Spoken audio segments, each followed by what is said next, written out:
کیا آپ جانتے ہیں انہیں جنہوں نے اعلان نبوت کیا ہے؟ میں ان سے ملنا چاہتا ہوں، میں ان سے ملنے آیا ہوں، کیا آپ مجھے ان سے ملوا دیں گے؟ تو انہوں نے کہا کہ جی بالکل، میں آپ کو ان سے ملوا دیتا ہوں، وہاں تک میں آپ کو پہنچا دیتا ہوں۔ تو انہوں نے پوچھا کہ کیا آپ انہیں جانتے ہیں کہ وہ کون ہیں؟ حضرت ابو ذر غفاری نے پوچھا۔ تو اس نوجوان شخص نے کہا کہ بالکل میں انہیں جانتا ہوں، اور وہ میرے بڑے بھائی کی جگہ ہیں، میرے والد کی جگہ ہیں۔ اور اس نوجوان شخص کا نام تھا حضرت مولا علی علیہ السلام۔ اس کے بعد یہ لے گئے، اور کچھ دیر بیٹھنے کے بعد رسول اللہ کے ساتھ حضرت ابو ذر غفاری رضی اللہ تعالیٰ عنہ نے اسلام قبول کر لیا، اور رسول اللہ نے انہیں بتایا کہ اس وقت آپ کو کوئی ضرورت نہیں ہے یہ اناؤنس کرنے کی کہ آپ کلمہ پڑھ چکے ہیں، آپ مسلمان ہو چکے ہیں، آپ اپنے گھر جائیں اور اپنے گاؤں چلے جائیں، وہاں جا کے آپ رکیں، اور جو آپ کام کر رہے تھے وہ کرنا بند کر دیں، وہ نہ کریں، اور آپ یہاں سے چلے جائیں، کوئی ضرورت نہیں آپ کو بتانے کی۔ حضرت ابو ذر غفاری باہر نکلے، وہاں تو ہاں بول کے نکل ہے، لیکن اب وہ نیچر ہی ایسا تھا، ایک تو مطلب اس طرح کا کیریکٹر کہ پہلے وہ لٹیرے رہ چکے تھے، اور مطلب ایک دلیر، ایک بڑا ہی شجاعت والا کیریکٹر تھا۔ انہوں نے کہا نہیں، مطلب میں نبی پہ ایمان لے آیا ہوں اور میں چپ جاؤں، میں لوگوں کو نہ بتاؤں؟ تو وہ باہر گئے، اور انہوں نے باہر جا کے کعبے کے پاس کھڑے ہو کے بولنا شروع کر دیا کہ یہ جو شخص آپ کے بیچ ہیں، محمد صلی اللہ علیہ وآلہ وسلم، یہ اللہ کے آخری نبی ہیں۔ یہ بات مجھے سمجھ آ گئی، یہ آپ سب کو کیوں سمجھ نہیں آ رہی؟ یہ تو آپ کے بیچ سے ہیں، آپ ان پہ ایمان کیوں نہیں لا رہے؟ واللہ یہ اللہ کے آخری نبی ہیں، ان پہ ایمان لانا بنتا ہے۔ تو وہاں شور شرابہ ہو گیا، لڑائی جھگڑا ہونے لگا، سب آ کے مارنے لگے، کیونکہ وہ جانتے نہیں تھے وہ کس سے کر رہے ہیں۔ تو ایک روایت کے مطابق مطلب دو نام ہیں، دیر از اے کنفیوژن، حضرت ابو بکر صدیق رضی اللہ تعالیٰ عنہ اور دوسرے حضرت عباس رسول اللہ کے چچا۔ تو اب کنفیوژن ہے کہ ان دونوں میں سے کون تھے وہ۔ ایک جگہ حضرت ابو بکر صدیق کا نام ہے، دوسری جگہ حضرت عباس کا نام ہے۔ تو جب دیکھا کہ یار بہت رش لگ گئی ہے اور مار پیٹ ہو رہی ہے، اور یہ وہ وقت تھا جب نہ حضرت عمر تھے، انہوں نے اسلام قبول کیا تھا، نہ حضرت حمزہ تھے، انہوں نے بھی اسلام قبول نہیں کیا تھا، اور مولا علی علیہ السلام وہ بھی نوجوان تھے، مطلب کم عمر تھی ان کی بھی کوئی زیادہ عمر نہیں تھی، شجاعت کے ایسے قصے ابھی تک کچھ بھی نہیں ہوا تھا۔ تو بچانے کے لیے کون ہے، یا وہ ڈریں کیوں؟ تو وہ حضرت ابو ذر غفاری پہ تشدد کرنا شروع ہو گئے۔ لیکن یہ اب حضرت ابو بکر صدیق تھے یا حضرت عباس تھے، جو بھی تھے، دونوں میں سے انہوں نے اپنا دماغ چلایا، اور ایک بندے کے کان میں جا کے کہہ دیا کہ پتہ ہے تم جس شخص کو مار رہے ہو یہ کون ہے؟ اس نے کہا نہیں، ہم نہیں جانتے یہ کون ہے۔ بولا یہ غفاری قبیلے سے ہے، اس کا نام ابو ذر ہے، اور اگر یہ بات غفاری قبیلے کو پتہ چل گئی تو اس کے بعد تم جتنے بھی قافلے لے کے گزرتے ہو ان میں سے کوئی ایک بھی قافلہ تمہارا صحیح سلامت مکہ نہیں آ پائے گا، نہ ہی یہاں سے نکل پائے گا، کیونکہ جب انہیں پتہ چلے گا کہ تم نے ان کے بندے کو مارا ہے تو وہ تمہارا قافلہ لازمی لوٹیں گے۔ تو وہاں تو شور مچ گیا، بولا بھائی چھوڑ دو ابو ذر غفاری کو، چھوڑ دو انہیں نہ مارو۔ تو خیر جیسے ہی وہ سب کچھ ہوا، شور ہٹا، سب کچھ ہوا، تو اس کے بعد ابو ذر غفاری نے پھر سے نعرہ لگا دیا۔ مطلب یہاں کیریکٹر آپ ذرا سمجھنے کی کوشش کریں گے کس ٹائپ کا کیریکٹر تھا، بڑے ہی جنونی، کہ مطلب ٹھیک ہے اب اللہ کے نبی کو زبان دے دی، اللہ کو زبان دے دی تو بات ہو گئی ختم جی۔ اب یہ ڈرنے والے چھپنے والے لوگوں میں سے نہیں تھے۔ اور اس کے بعد پھر یہ جا کے مدینے میں ملے رسول اللہ سے، پھر رسول اللہ کے ساتھ رہتے تھے، ان کے ساتھ ہی تھے سب صحابہ جتنے بھی تھے۔ تو حضرت ابو ذر غفاری واز ون آف دیم۔ اور پھر جنگیں ہوئیں، جنگوں کے اندر رسول اللہ کے ساتھ تھے، چاہے وہ بدر ہو، چاہے احد ہو، چاہے خندق ہو، سب میں رسول اللہ کے ساتھ تھے۔ اور پھر کرتے کرتے آ گیا ایک وقت غزوہ تبوک کا۔ غزوہ تبوک فتح مکہ کے بعد ہوئی تھی۔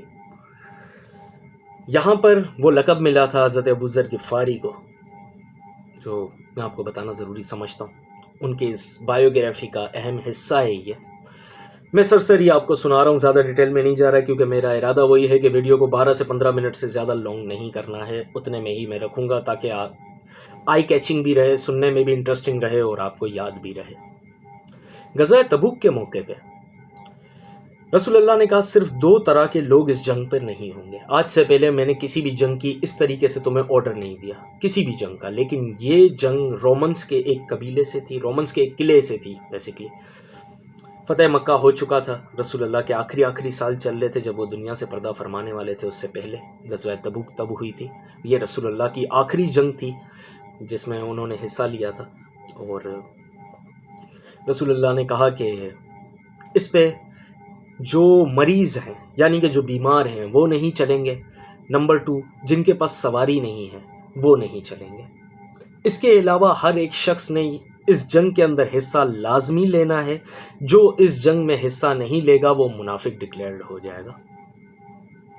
تو اس کے بعد اگر تیسرے کوئی شخص تھے، کوئی ہستی تھی جو اس جنگ میں نہیں، جن کو آرڈر تھا نہ چلنے کا، تو وہ مولا علی علیہ السلام تھے۔ جب مولا علی علیہ السلام کو یہ بات پتہ چلی اور تو مولا علی روتے ہوئے آئے رسول اللہ کے پاس اور کہا کہ یا رسول اللہ ایسا کیا ہو گیا کہ علی اس بار آپ کے ساتھ جنگ میں نہیں ہے؟ کیونکہ اگر ہم دیکھیں تو بدر کے مین آف دی میچ مولا علی، احد کے مولا علی، احد حالانکہ ہم ہار گئے تھے لیکن پھر بھی جب رسول اللہ پہ حملہ ہوا تھا تب مولا علی وہاں پر آئے تھے اور رسول اللہ کو بچایا تھا۔ تو اس کے بعد پھر خندق کے عمر ابن ود کو گرانے والے مولا علی علیہ السلام، اس کے بعد پھر خیبر مولا علی علیہ السلام، ٹھیک ہے نا۔ تو یہ ایسا کیا ہو گیا کہ علی اس بار آپ کے ساتھ نہیں ہے؟ تو یہی وہ موقع تھا جب رسول اللہ نے کہا تھا کہ تمہاری میرے ساتھ وہ نسبت ہے جو ہارون کی موسیٰ کے ساتھ تھی۔ تو ہاں، اس کے بعد کوئی نبی نہیں ہے، یہ تھے پوری حدیث، یہ تھے پورے الفاظ کے میرے بعد کوئی نبی نہیں ہے، لیکن تمہاری اور میری وہی نسبت ہے جو ہارون کی موسیٰ کے ساتھ تھی۔ تو اس کے بعد مولا علی علیہ السلام اس کے بعد عورتوں اور بچوں پہ نگہبان بیٹھے ہوئے تھے مدینے میں، اور باقی سب چلے گئے تھے جنگ کرنے کے لیے۔ تو یہ جنگ ہر ایک پہ لازم تھی۔ حضرت عثمان غنی نے بھی اس جنگ کے لیے کچھ اونٹ دیے تھے اور باقی بھی بہت سارا مال دیا تھا، جس کے بعد حضرت عثمان غنی کو یہاں بھی ایک جنت کی بشارت ملی تھی۔ میں آگے ان کی بایوگرافی میں بتاؤں گا، ان کی بایوگرافی میں کہ انہیں کہاں کہاں ملی تھی جنت کی بشارت، ایک اس جگہ پر بھی ملی تھی رسول اللہ کی طرف سے۔ تو خیر بہرحال پھر جنگ کی طرف نکل گئے اور بہت سارے لوگ تھے، تو رسول اللہ کو بتایا جا رہا تھا یا رسول اللہ وہ بھی نہیں ہے، یا رسول اللہ وہ بھی نہیں ہے، کیونکہ اتنے سارے لوگوں کا اس وقت کے اندر کوئی ٹیکنالوجی والا وقت تو تھا نہیں کہ کمپیوٹر کے اندر آپ نے ٹائپ کر کے سب کے نام لکھ لیے، ایسا تو نہیں تھا سمپل۔ تو وہ کاغذ کے اوپر لکھا ہوا ہوتا تھے نام، اور کسی ایک کے پاس وہ کاغذ تھا، تو انہوں نے بتایا یا رسول اللہ یہ بھی نہیں ہے، یا رسول اللہ یہ بھی نہیں ہے، یہ بھی نہیں ہے۔ تو رسول اللہ کہتے تھے ٹھیک ہے ٹھیک ہے ٹھیک ہے۔ لیکن جب نام لیا گیا کہ یا رسول اللہ حضرت ابو ذر غفاری بھی نہیں ہے، تو رسول اللہ چوک گئے، بولا ابو ذر نہیں آیا؟ بولا ہاں ابو ذر بھی نہیں ہے۔ بہرحال قافلہ نکل پڑا۔ اب یہ 700 کلومیٹر کا سفر تھا، ریگستانی سفر 700 کلومیٹر کا، ٹھیک ہے۔ اور اگر مطلب یہ سفر اونٹ اور آپ کی پوری سواری کھانے پینے کے ساتھ بھی اس وقت میں بہت خطرناک تھا، اور ابو ذر غفاری جہاں تھے وہاں پر واقعہ یہ ہوا تھا کہ ان کے اونٹ نے کھڑے ہونے سے انکار کر دیا تھا۔ یعنی کہ اس بات کو آپ ایسے سمجھ لیں کہ آپ نے ٹور پہ، ٹرپ پہ، وٹ ایور کہیں بھی آپ نے جانا ہے اور آپ کی گاڑی چلنے سے انکار کر دے، وہ چلے ہی نہ، اسٹارٹ ہی نہ ہو، تو آپ کیا کریں گے؟ آپ اس ٹرپ پہ نہیں جائیں گے، میں بھی نہیں جاؤں گا، کوئی بھی نہیں جائے گا، گاڑی ہی نہیں چل رہی تو کیا 700 کلومیٹر ریگستان میں کیسے جائیں گے؟ نہیں جا سکتے۔ لیکن ابو ذر غفاری نے کیا کیا؟ حضرت ابو ذر غفاری نے اپنے کھانے پینے کا سامان وہ سب اپنے اوپر اٹھایا اور 700 کلومیٹر کے ریگستانی سفر پہ پیدل چل پڑے۔ اور وہ قافلہ، یہاں سے پورا قافلہ جا رہا تھا رسول اللہ کے ساتھ، اور وہاں سے اکیلے حضرت ابو ذر غفاری رضی اللہ تعالیٰ عنہ آ رہے تھے کہ دور سے اس قافلے کو، جو رسول اللہ کے ساتھ لوگ تھے ان میں سے کسی ایک نے آواز لگائی کہ یا رسول اللہ وہ دور سے ایک شخص آ رہا ہے۔ تو بہت دور تھے، کلیئر نہیں دکھ رہا تھا کہ وہ کون ہے، میدانی علاقہ تھا، ریگستان تھا۔ تو رسول اللہ نے دیکھا اور رسول اللہ نے دعا دی، ایک دعا کے انداز میں کہا کہ اے بندے تو ابو ذر ہو جا۔ جب تھوڑی دیر اور ہوئی وہ شخص قریب آئے تو پتہ چلا کہ یہ حضرت ابو ذر غفاری ہے۔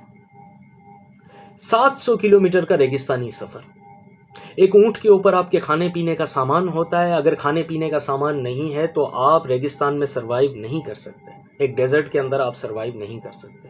وہ سارا سامان اپنے کندھے پہ لاد کے یہ حضرت ابو ذر غفاری رضی اللہ تعالیٰ عنہ ریگستان میں نکل پڑے، کیونکہ انہیں ایک لقب سے بچنا تھا، اور وہ لقب یہ تھا کہ جو اس جنگ میں نہیں ہوگا وہ منافق ڈکلیئر کر دیا جائے گا۔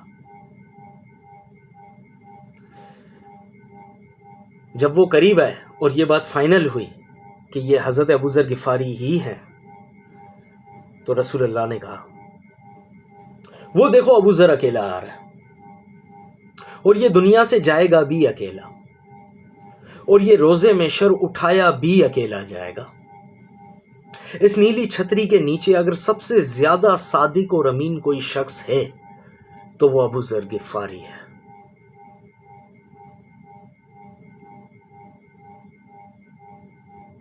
یہ لقب تھا حضرت ابو ذر غفاری رضی اللہ تعالیٰ عنہ کا۔ تو اسٹوری کو پھر سے اسکپ کریں گے، آگے چلیں گے۔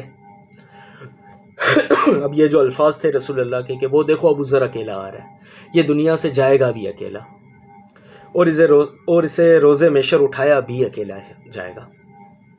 وقت گزرا، رسول اللہ دنیا سے پردہ فرما گئے، حضرت ابو بکر صدیق کی خلافت آئی، وہ دنیا سے پردہ فرما گئے، حضرت عمر فاروق رضی اللہ تعالیٰ عنہ کی خلافت آئی، وہ دنیا سے پردہ فرما گئے، حضرت عثمان غنی رضی اللہ تعالیٰ عنہ کی خلافت آئی۔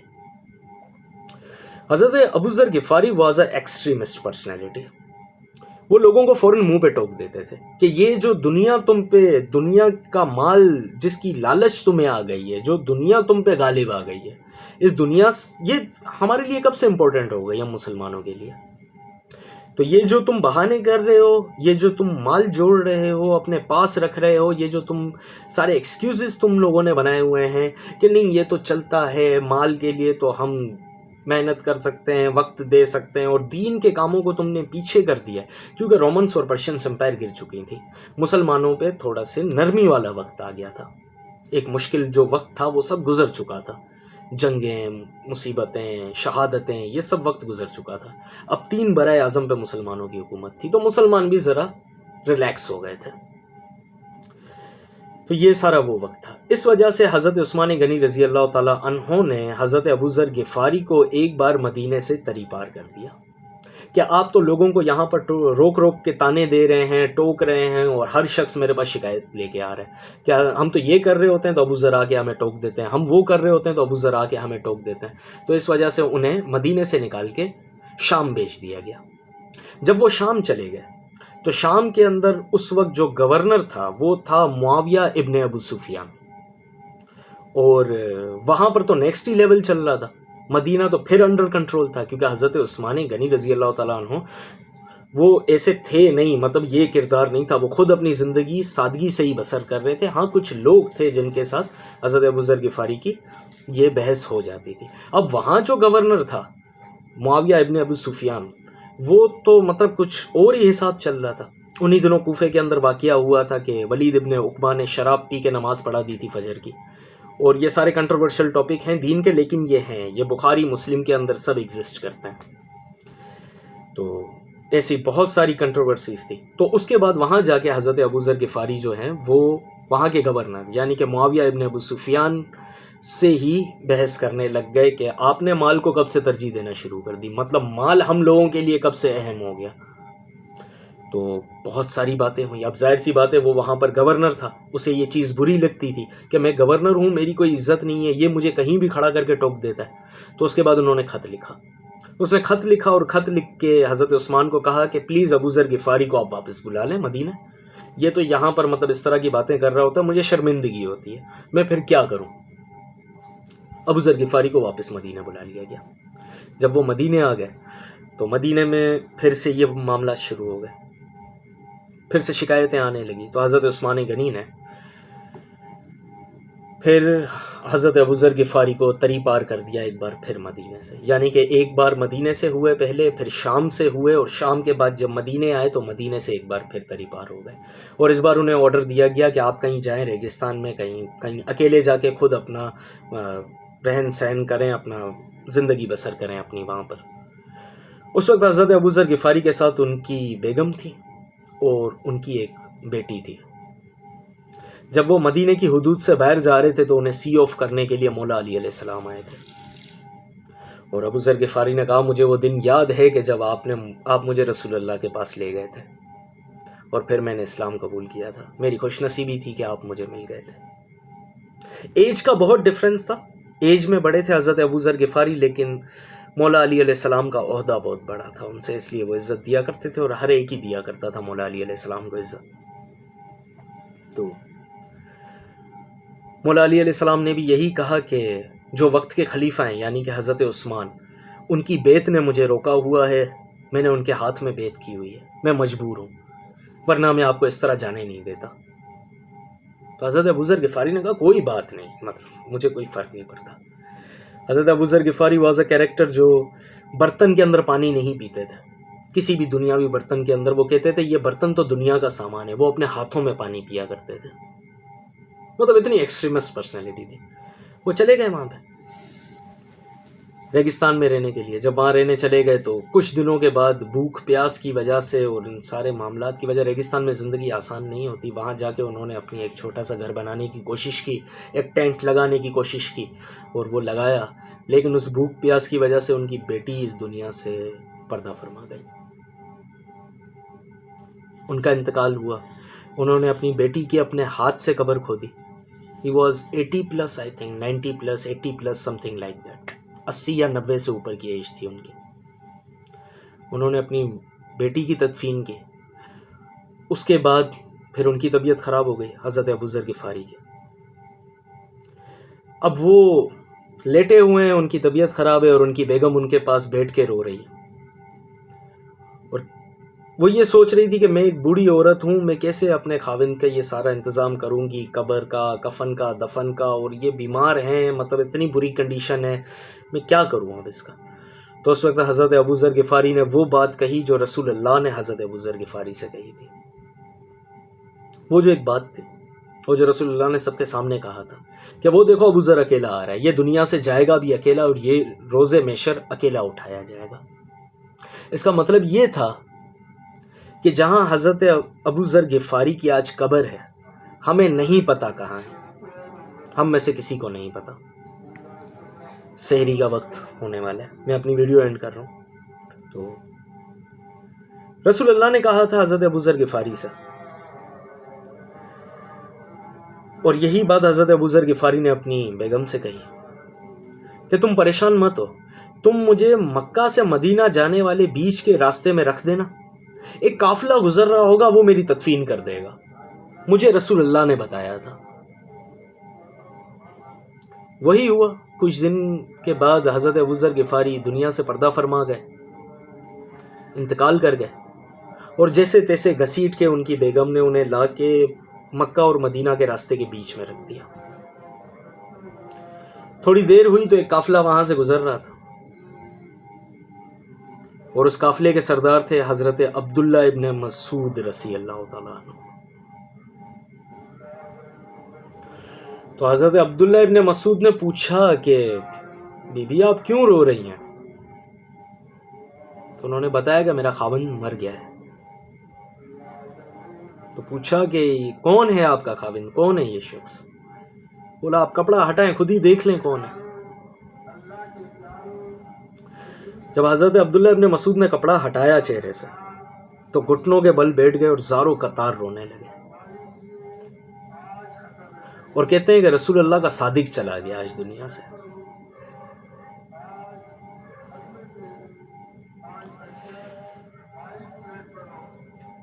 وہ دیکھو ابو ذر اکیلا آ رہا ہے کہ دنیا سے جائے گا بھی اکیلا، اور یہ روز محشر اٹھایا بھی اکیلا جائے گا. آج لوگ نہیں جانتے ان کی قبر کا ہے، اور جہاں ان کی قبر ہے وہاں کسی اور کی نہیں ہوگی، کیونکہ رسول اللہ نے کہا تھا یہ روز محشر اکیلا اٹھایا جائے گا، تو وہ اکیلے ہی آئیں گے.